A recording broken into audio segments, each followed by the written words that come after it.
प्यारे बच्चों, जैक और जेसीईआरटी द्वारा मॉडल क्वेश्चन आर्ट्स विषय का जारी हो चुका है और डीप प्रोजेक्ट के तहत दुमका जिला से प्रत्येक विषय के 5 मॉडल सेट जारी हुए हैं जो आपके प्री बोर्ड और फाइनल परीक्षा के लिए महत्वपूर्ण है।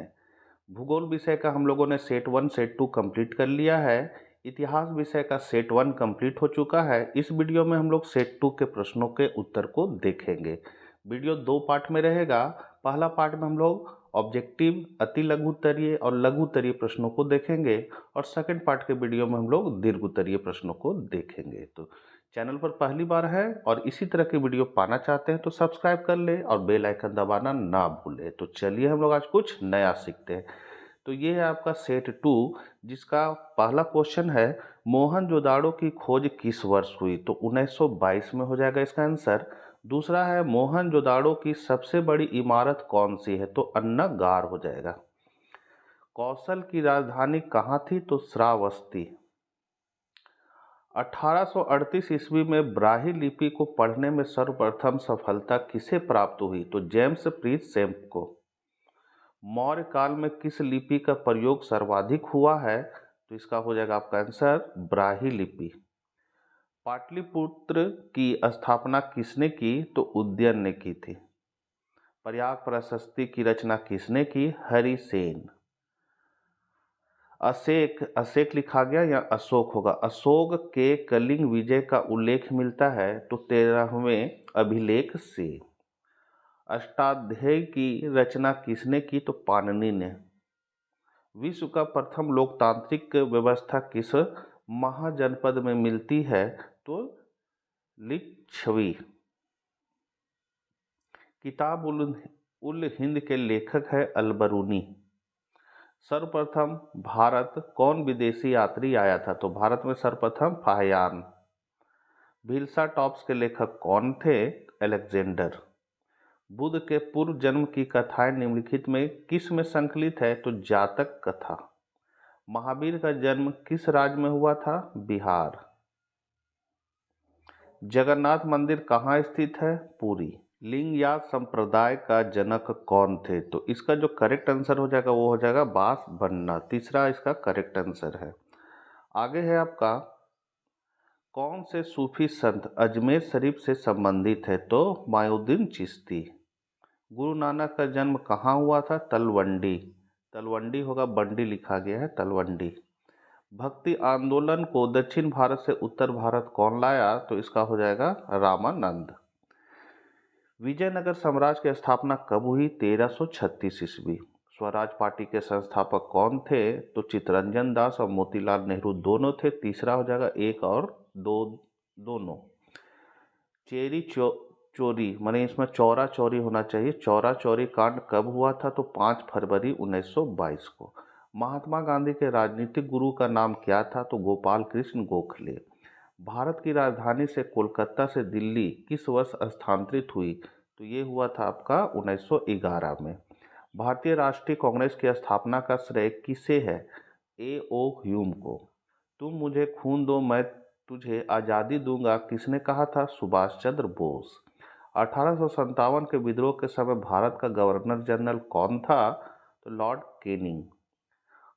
कौल विद्रोह का नेता कौन था? तो बुधु भगत।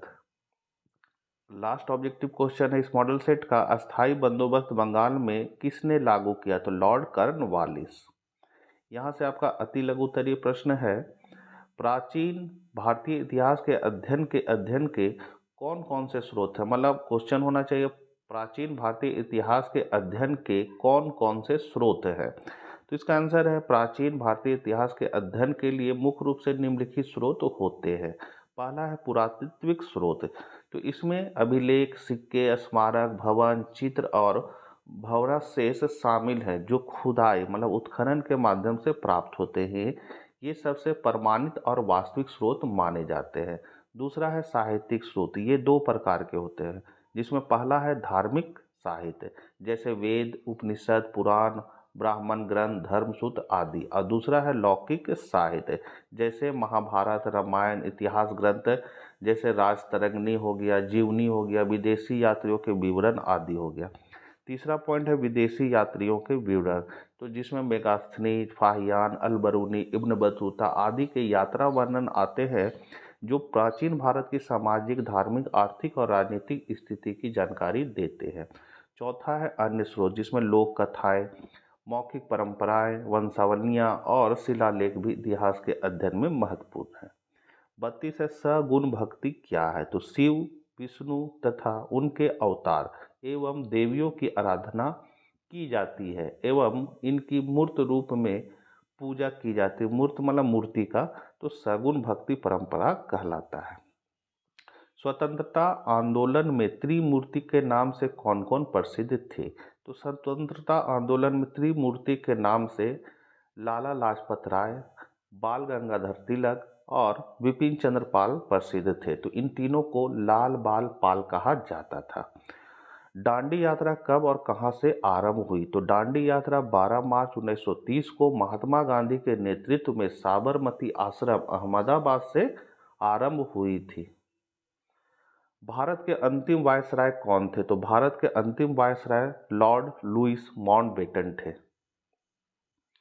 स्वतंत्र भारत के पहले गृह मंत्री कौन थे, तो स्वतंत्र भारत के पहले गृह मंत्री सरदार वल्लभ भाई पटेल थे। खुद कास्ट और पही कास्ट कौन थे, तो खुद कास्ट उसी गांव की जमीन पर खेती करते थे जहां वे रहते थे, और पाही कास्ट दूसरे गांव में जाकर भाड़े पर जमीन लेकर उस पर खेती करते थे। विजयनगर किस नदी के तट पर स्थित है, तो तुंगभद्रा। यहाँ से आपका लघु उत्तरीय प्रश्न है, हड़प्पा सभ्यता के पतन के कारण का उल्लेख कीजिए। तो हड़प्पा सभ्यता के पतन के संदर्भ में कोई संतोषजनक प्रमाण नहीं मिला है। लगभग 1800 ईसा पूर्व के आसपास इस सभ्यता का पतन हो गया।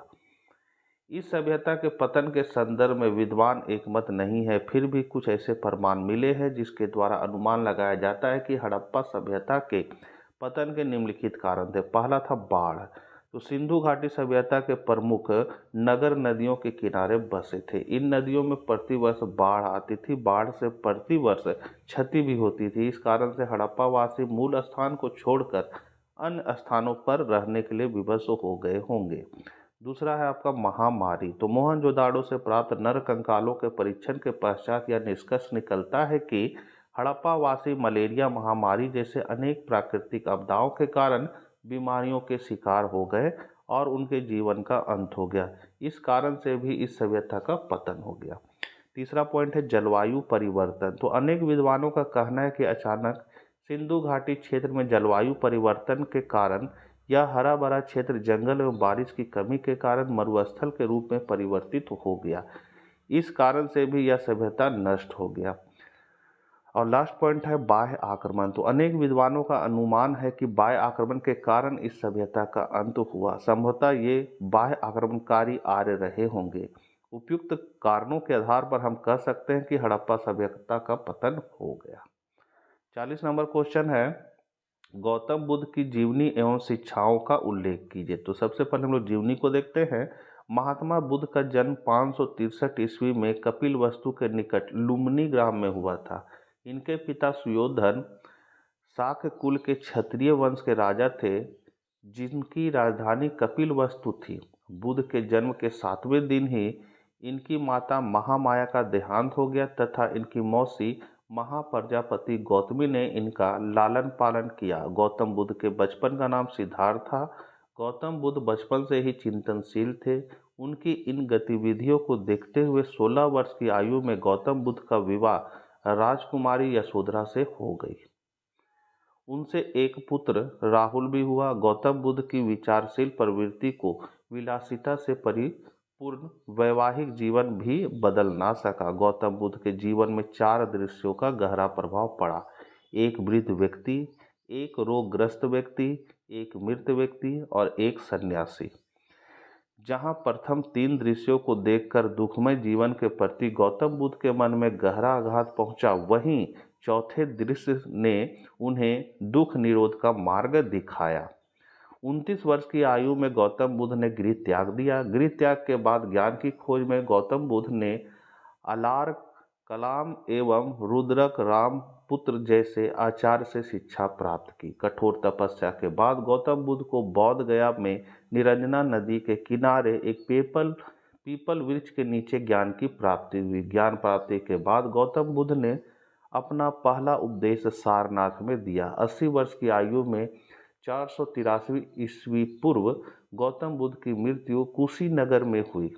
अब इनकी शिक्षाएं, तो बौद्ध धर्म के 4 आर्य सत्य है। पहला है दुख। तो गौतम बुद्ध के अनुसार समस्त संसार दुख से भरा है, जहाँ जन्म, मरण, वृद्धावस्था, अप्रिय का मिलन, प्रिय का वियोग एवं इच्छित वस्तुओं का प्राप्त ना होना आदि सभी दुख है।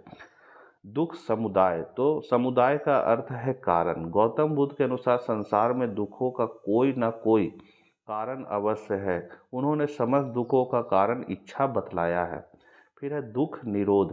तो निरोध का अर्थ है दूर करना। गौतम बुद्ध ने दुख निरोध या दुख निवारण के लिए इच्छा का उन्मूलन आवश्यक बताया है। चौथा है दुख निरोध मार्ग। गौतम बुद्ध के अनुसार संसार में प्रिय लगने वाली वस्तु का त्याग ही दुख निरोध मार्ग है। दुख का विनाश करने के लिए गौतम बुद्ध ने जिस सिद्धांत का प्रतिपादन किया उसे अष्टांगिक मार्ग कहा जाता है।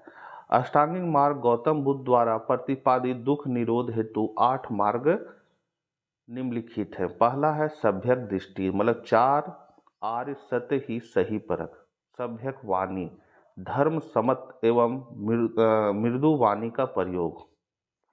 फिर है सभ्यक संकल्प, भौतिक वस्तुओं एवं दुर्भावना का त्याग। फिर सभ्यक कर्म, अच्छा काम करना। सभ्यक अजीव, सदाचारी जीवन जीते हुए ईमानदारी से जीविका कमाना। छठा है सभ्यक व्यायाम, शुद्ध विचार ग्रहण करना एवं अशुद्ध विचारों को त्यागते रहना। फिर है सभ्यक स्मृति, अपने कर्मों के प्रति विवेक तथा सावधानी को सदैव स्मरण रखना। और लास्ट पॉइंट है सभ्यक समाधि, लोभ, द्वेष, आलस, बीमारी एवं अनिश्चय की स्थिति से दूर रहने का उपाय करना ही सभ्यक समाधि है। तो बच्चों, वीडियो बहुत लंबा हो जाएगा और उबाऊ भी लगेगा, इसलिए सेकंड पार्ट के वीडियो में हम लोग 41 से आगे के प्रश्नों को देखेंगे। तो मिलते हैं हम लोग नेक्स्ट वीडियो के साथ, तब तक आज्ञा दीजिए। जय हिंद, जय भारत।